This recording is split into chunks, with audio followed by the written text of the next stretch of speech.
Spring is here, and the Milwaukee County Zoo is slowly chugging back to life. Bye. Bye. Okay, we're going, friend. We'll see you again, right? Okay. Moms and dads who enjoyed the zoo as children now passing that experience to their sons and daughters. A generational bridge for countless local families, and a rite of passage that longtime zoo director Chuck Wickenhauser has seen play out dozens of times. What do you think it is about the zoo that makes it special in that way?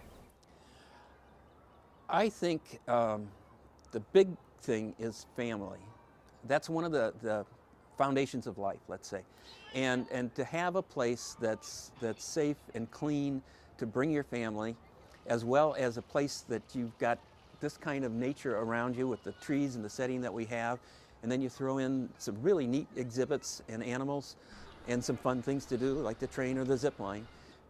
That's an experience the entire family can enjoy. But these are challenging times for the zoo. Work on the zoo interchange has made it far more difficult for zoogoers to simply reach the grounds. It's also put the squeeze on parking.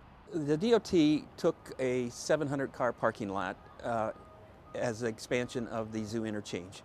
We have to have that capacity in order to have a successful business plan here and generate the kind of revenues and have the attendance that we need. The zoo is now in the process of replacing those lost spaces with a new lot and auxiliary entrance on the west side of the grounds, part of a 20-year master plan that includes several new exhibits and several new sources of revenue. We have to give everybody an opportunity to spend money. I found one, Mom. A penguin.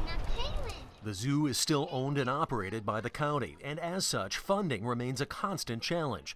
The $7 million a year the zoo does receive from the county only covers about 30% of its annual operating budget, which means the zoo is constantly struggling to keep its head above water. Just be able to keep up with the trends and capitalize on that. And people don't mind spending the money. We've got a pretty good per cap here. Even with the zoo besieged by orange barrels and the bottom line, Wickenhauser still expects to draw upwards of 1.3 million visitors this year.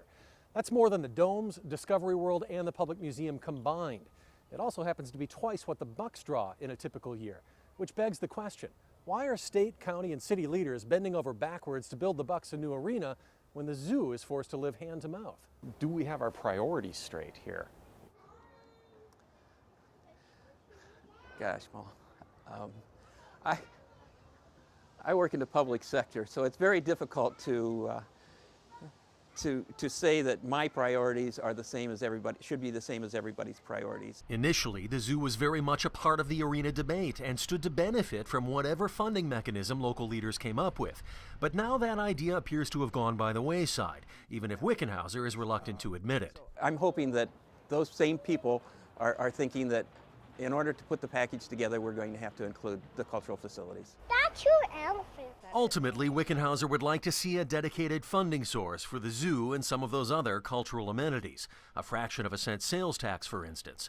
But with the Bucks already tapping whatever political goodwill there might be toward that kind of thing, Wickenhauser is also realistic about his chances. I think the arena is on such a fast track.